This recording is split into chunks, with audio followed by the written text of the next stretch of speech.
How's the thing going, guys? Welcome to another video here. I am Guenter. Welcome to another Nostalgia Critic. Today we're going to be doing here another one. This is a fairly newer one.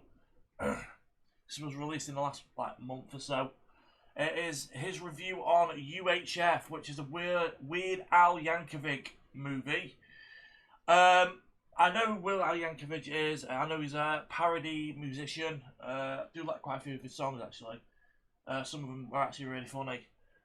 Some of the songs he did is I remember, but I bought it on eBay. Perform This Way, which is a parody of Lady Gaga. Of course, Amish Paradise. Eat It. So, just to name a few. Absolutely love this music. I do love some of his songs. This film, on the other hand, I've never seen it. I know that Weird Al Yankovic, the only thing I know from this film is the term a Twinkie Wiener sandwich. I've heard of that, but I've never seen the film. Okay? So we get on with it. 3, 2, 1, let's go.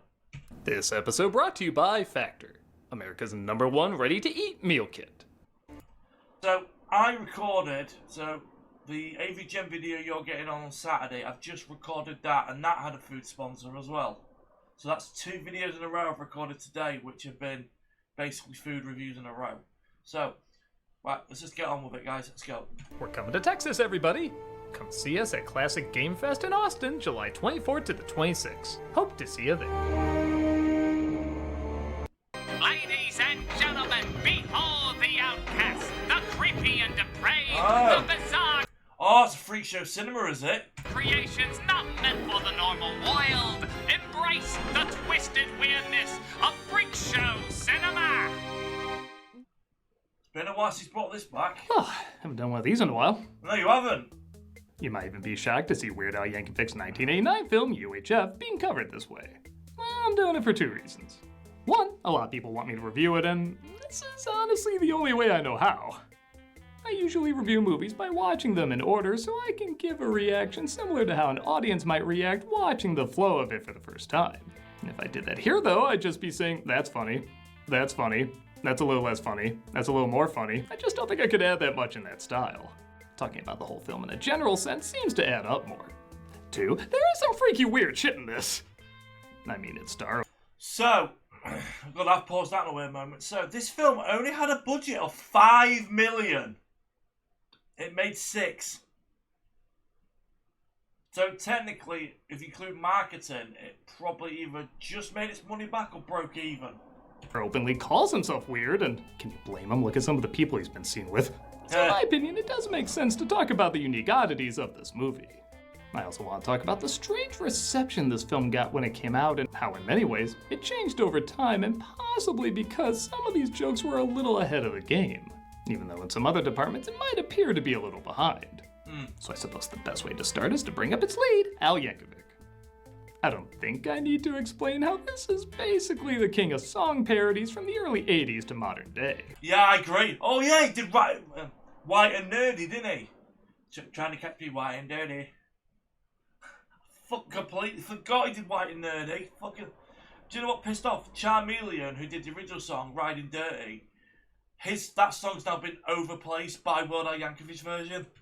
He's lasted longer than many of the musicians he's Amish Paradise. Satirize on top of that, he's actually a pretty good singer and songwriter in his own right. Recently performing tours without doing parodies and still pulling in an impressive crowd with his unique brand of zany humor.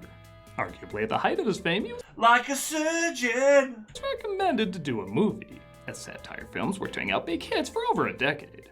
They decided to make UHF about an imaginative screw-up named George Newman, who was given the opportunity to run a crummy UHF station, but a big, bad businessman named R.J. Fletcher, played by Kevin McCarthy, owns a competing station and wants to take down this channel because it's getting in the way of his success. I don't know why, when he just said that, what he just said there, this is what's just come to me. PTV.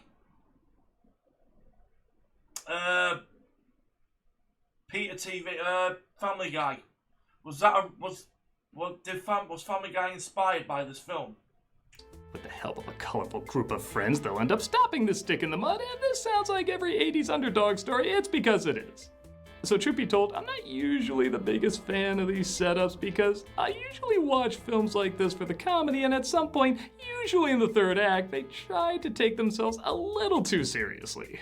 I'm fine with a loose cliched story as long as they have fun with the fact that it's a loose cliched story, and a lot of 80s comedies back then brought the laughs to a halt whenever the drama of what was going on was just too unique and too powerful. UHF, thank God, doesn't really do that, though reviewers at the time claimed that did. This film got that woman looks familiar. Was that... Oh, what's her fucking name? Franz Drescher? All I know is she's got a very unique laugh when she goes, ha! Dragged through the coals by critics. They not only disliked it, they hated it. Cut to obligatory Siskel and Ebert review, apparently summing up all critics at the time, like every YouTuber does. How many jokes do you think he attempts? Maybe 200 or something like that in the course of the movie? I wasn't counting. Well, how many laughs? That was easy to count. None. And okay, look, I'd be lying if I said I couldn't see this film winning everyone over, but why was it this despised? The two reasons I could come to is, A, as I mentioned before, they could have thought the run-of-the-mill story was too lazy and was meant to be taken seriously. And B, this did come out at a time when satire films were turning out some of the best comedies of all time. I've just Googled it. I've got it on my phone. It hasn't got a bad Rotten Tomatoes score at all. It's around the 64 mark. So it's not like it's a most critics. It's basically saying that 2/3 of critics thought the film was all right. If critics knew in a few decades they'd be turning out some of the worst comedies of all time, they might have been a little kinder to it. It also didn't help that even though the movie had some of the best test audience greetings since RoboCop, it was released in the middle of one of the biggest box office summers of all time. Yeah, summer of 1989. Look at those films in 89. Star Trek V, Honey, I Shrunk the Kids, Ghostbusters 2, Back to the Future 2, Little Mermaid, is that Weekend at Bernie's? Working at Bernie's. Karate Kid Part 3, Uncle Buck, Parenthood, Lost, Lethal Weapon 2? Is that 1 or 2? When Harry McSally Do the Right Thing and Indiana Jones. That 89 summer was packed. Many of them based on existing IP. A practice I'm sure wouldn't last in Hollywood long. Oh God. So the film bombed both critically and financially, but has gained a cult following shortly after. On the one hand, I somewhat know where critics are coming from, as Weird Al himself admitted the story was just an excuse to cut to a lot of silly sketches and ideas. Many critics have seen films that have done this with no need for a story, like Kentucky Fried Movie or Groove Tube, so they could have seen it as a pointless waste of time. On the other hand, I get the idea of wanting to connect with characters. And while these aren't amazing leads or anything, they got pretty funny actors to bring a lot of funny personality to them. You got change? 85. $1. Thanks, mister. On top of that, its flexible reality allows the film to satirize stories like this. When the main character has to save the day, he imagines himself as Rambo, leading to a funny parody. But in real life, he immediately folds when even a hint of danger is suggested. Listen, I can see you guys are pretty busy. How about if I just come back later? When they're supposed to show how much a likable performer named Stanley, played by Michael Richards, connects instantly with the public, people are excited to watch him even before they see him. Look, everybody, he's coming back on! They're so excited to see him on TV before he even says anything. Hell, it's a kid's show. Why would they have a kid's show on in a bar? He even makes a speech that's basically gibberish, yet everyone hears it as a new American anthem. Hey! These floors are dirty as hell, and I'm not gonna take it anymore!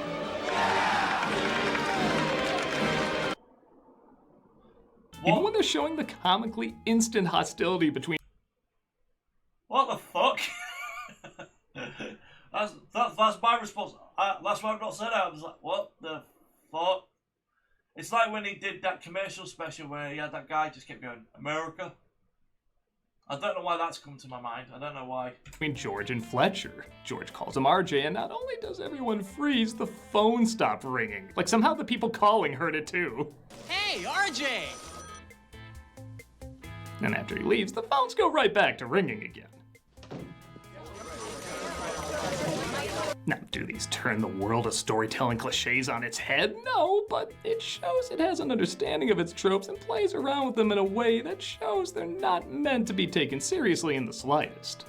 And also, in typical Weird Al fashion, the film's just not afraid to be silly. Conan the Librarian. I'm sorry, these books are... Oh, that's where that's from! I remember years ago they did a parody, it was like Conan the Librarian, so it was from UHF, was it? a little overdue. There's so many segments in this that are so random and seemingly pointless that you can't help but laugh. Gandhi 2. No more Mr. Passive Resistance. Gandhi 2. Film's director, by the way. That's pretty funny. Wait, what ethnicity is he? Problematic. Oh, damn! The combination of this weirdness with original main characters also makes for some great jokes you couldn't really do in a straight-up genre parody like Airplane or Young Frankenstein. Love Airplane, by the way. Like Milo, the studio tech guy has one of the most bizarre endings of any character. It appears my work on this planet is complete. I must now return to my home on the planet Zarkon. Have a nice flight back to the coast. Thanks. Go well. There's a satire of overly niche stores with an ad for Spatula City. They make great Christmas presents. And what better way to say I love you than with the gift of a spatula? I'm gonna try that. Next time me and my wife go anywhere, I've got you a present. Oh, what you bought me? I bought you a spatula. Which, by the way, that billboard stayed up all summer long, baffling drivers. Spatula City, we sell spatulas, and that's all. There's a funny take on local TV gimmicks when a crazy car salesman reveals he might actually be crazy. Nobody comes down and buys a car from me in the next hour. I'm gonna club this baby seal. What was it? He on one of the Ernest films? I'm pretty sure he's one of the Ernest films. Actually, there's a ton of animal abuse jokes in this for seemingly no reason, which just makes the randomness of it even funnier. Today we're teaching poodles how to fly. Get ready and fly! Oh, man. Well, we just saw the making of Milo and Otis. Doug Walker here. I wish I could face you, but I'm melted. It is that hot in Illinois right now. This is my thermostat. The right is what it's set at. The left is what the actual temperature is. I am dead serious. There I am. This is what I melted into. Not sure how I accumulated so much purple. Needless to say, when you look like a figure uterus, you don't really want to do any cooking. I mean, I really have to turn on the stove or the oven to add more heat to the world. Right, we'll skip. Yeah, if you want to use Factor 5, guys, do it. But I don't think you get Factor 5 in the UK. So, yeah, check out his ads, guys. Make sure he gets the ad review that he deserves. Well, saying that, though, he's probably already been paid for the advert anyway, so it doesn't really matter. Yeah, we're going to get straight back onto the review here of UHF. Yeah, I would say if I watched it, I probably would find it quite good. I'd find it funny because it kind of is my style of humour. So, right. Sorry if I'm not looking at the camera, guys. I'm just looking at my screen. Right, let's go. Not all the humor in the film results in big laughs. Like there's an out-of-nowhere music video that I guess follows the trope of comedies at the time having random trippy musical numbers, but they don't really do a ton with it. Granted, the music video on its own is a decent parody of Money for Nothing. Oh yeah, it is a parody. By the way, I love that song, by the way. That Money for Nothing. What's the other song he did? It's all I remember is the tune. It's da da da da. Da da da da da da da da da da da. I know it's Dire Straits, but I can't remember. Is it the Walk of Love or something like that? That's a good song. Y'all come back now here. Jesus, we're still doing Oh my God! that. And there is occasionally a reference that seems to be there just to be a reference. Oh my God! Did he just parody Big Lipped Alligator moment? What the fuck? This means something. This is important. Yay, that existed! Some references I don't even know how many people nowadays would remember. 3 badgers. Badgers? We don't need no stinking badgers! Clearly a reference to Blazing Saddles. But sometimes that combination of silly and random can make a scene that's not super funny suddenly hilarious. There's a TV show called Wheel of Fish. Not really much to it outside of that. It's Wheel of Fortune, but with fish. I feel like there's not a ton of jokes you can get out of that. Oh, red snapper. It's very tasty. But combining it with his neighbor, a bizarre karate instructor who calls everyone stupid, suddenly makes it silly enough to be pretty entertaining and memorable. I'll take the box. Let's see what's in the box. Nothing. Stupid. You're so stupid. So that's where that's from as well. Like, I'm seeing, like, from older Nostalgia Critic reviews or other people's reviews, like, snippets, like Conan the Librarian and that bit there. So it's from UHF. And also the Trinky Wing in a Sandwich.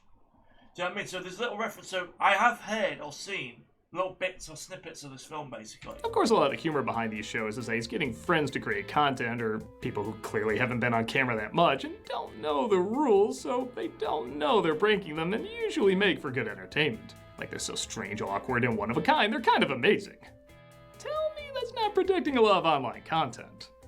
YouTube, TikTok, even reality TV have ended up going a very similar route. Now, do I think this was a brilliant lampoon of how the future of entertainment was gonna go? Not intentionally, but a lot of the satires in this, for better or worse, did end up coming true. His talk show was supposed to be a parody of Geraldo, mocking the anticlimactic reveal, what was inside Al Capone's vault. Unlock the mysteries of Al Capone's glove compartment. Road maps! Its desperate exploitive subject matter. Sex with furniture. What do you think? And the one episode that ended in a brawl. Here, though, he purposefully teams up people he knows won't get along, so they'll always get in a fight. Sound familiar? Lesbian hookers abducted by UFOs and forced into weight loss programs. All this week on Town Talk. Yeah! It's legitimately a parody of Jerry Springer. Legitimately. I'll give credit too that while the characters in this aren't amazing, they're totally fine. Do I really care much if George gets together with his girlfriend Terry, played by Victoria Jackson? No. Do I think the friendship between George and Bob, played by David Bowe, yes, you did mishear that, is one of the great movie friendships? Not really. But I do care a bit when the small camera operator, played by Billy Barty, is knocked over, and smile with joy when Fletcher's whiny son, played by John Paragon, gets his comeuppance for it. Oopsie.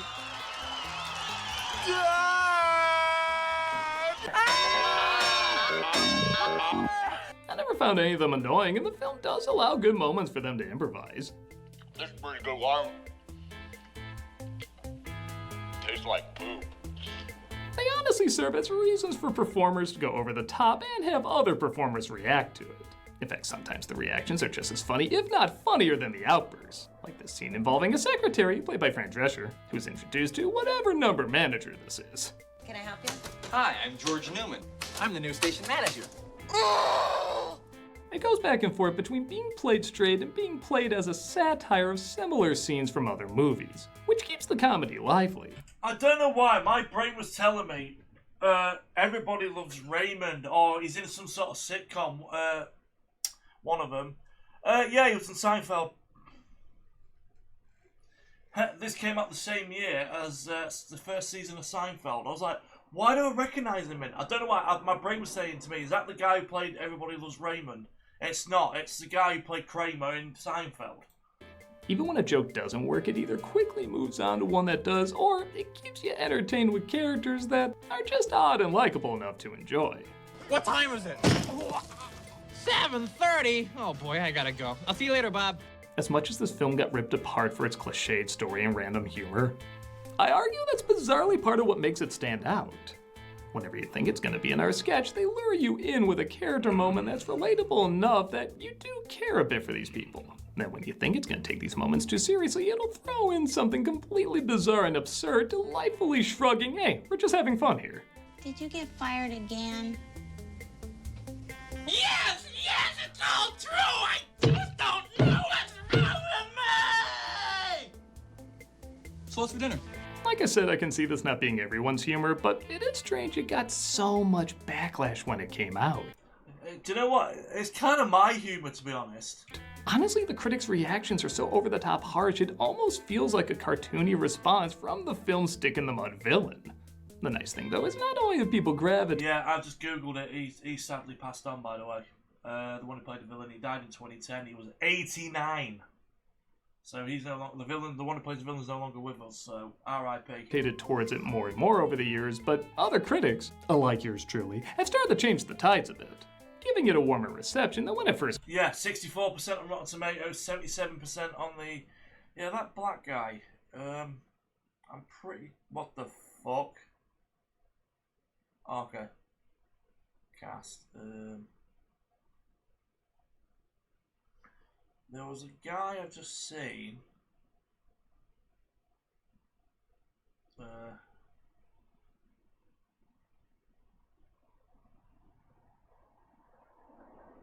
Find. I've just. He looks like someone. There's quite a few people in this film I'm looking at, and I'm like, they look familiar.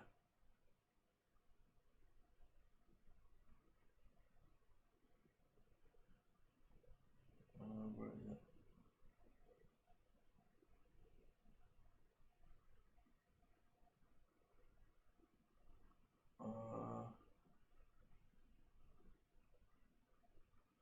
No. This came out. And like I mentioned before, one of the things that stands out about is just how strange it is. Take that ridiculous thing off! It isn't like bad parody films where the jokes don't make any sense or overly rely on references. The strangeness does come from a there you go, that's the scene I've seen. Tweak a wiener sandwich. relatable enough point where, even though it's odd, you can still trace back the foundation of why it's funny. Just acknowledging the chipmunks exist isn't funny. People riding off the adrenaline of a hyper kid show to a point where you don't even think about the kid's safety. You get to drink from the fire hose! Open wide!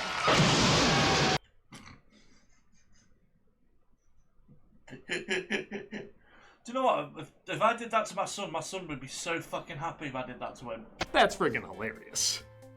It's like the randomness leads a trail of breadcrumbs back to why it gets a laugh out of you, showing there is method to the madness. So yeah, I'm happy it got a following. I'm happy it followed popular tropes in its own unique way, and in a strange respect, I'm glad it's not a comedy great, it's just a solid good time. If you want a comedic film that's gonna challenge you, evolve the art of satire, or take risks, there's plenty of those to talk about and admire. But if you want a film that's as humorously strange as it is strangely humorous, I think this brings the laughs if you're just in the right weird mood. Hope you enjoy it! I'm the Nostalgia Critic guy, remember? So you don't have to. Yeah, I've never seen it. Never seen it. You're so stupid! Stupid! Yeah, that scene there when he shouts, "You're so stupid," and the tweak a wiener sandwich. I've seen bits. Do you know what I mean? From this film. Is it still CFS? Yeah, I've actually found out recently one of my good friends has now got that chronic fatigue syndrome. Hopefully, their work makes things easier for them. So, that'll be it for this video. Thank you for checking out another Nostalgia Critic review. So, just thought I'd make you guys aware, I'm probably not going to be doing any of these new ones for a while, because I need to get myself in front. I'm probably going to be focusing on a lot of older ones. Like, I'm going to focus on some more older reviews. And I'm already decided that when we get to Halloween, I'm going to do five Stephen King films for Halloween, for October. Probably around Christmas, I'll probably get some of his old Christmas reviews done. And then see where I am. I do want to get one more newer one done, so I'm aiming for like probably one of his reviews that was released this year, probably. But before we get onto that, I've got one more video game one that I want to do. I don't know if I'm probably gonna do either Angry Birds or Borderlands. I want to see if I can get Lioness to join me on that one, on one of them. Hopefully she will anyway. So that'll be it for this video, guys. Have a good one, look after yourself. If you have seen UHF, let me know in the comments below. Actually, I've not put a like to that yet. So, if you enjoyed this video, like, share, comment, subscribe, all that good stuff. And I will see you on Saturday for Time Cop, AVGN. That one's next. yeah, so yeah, my opinion is, yeah, this looks like a funny film. I'm probably gonna see if I might go watch it actually. I might go watch it, and I'll let you guys know when I've watched it what I think to it. So anyway, have a good one, guys. See you in a bit. Peace. Bye bye.